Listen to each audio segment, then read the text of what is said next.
Amadi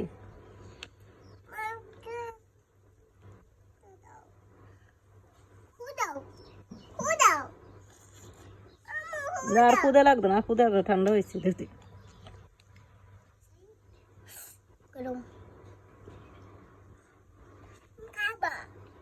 আমার এদিকে আসো,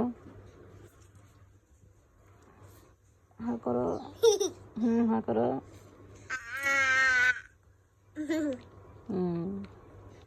ঠান্ডা হয়েছে? আমরা এখানে গরম মজা আব্দুল। হ্যাঁ আমি খাটের উপর নিয়ে যাব। এই না এই গরম গরম, এই খাটের উপর না, খাটের উপর খাইতে পারবো না, বকা দিব। কালকে আমি এই যে এখন বিজনেস চাদরটা বিছেছি। বুঝলাম।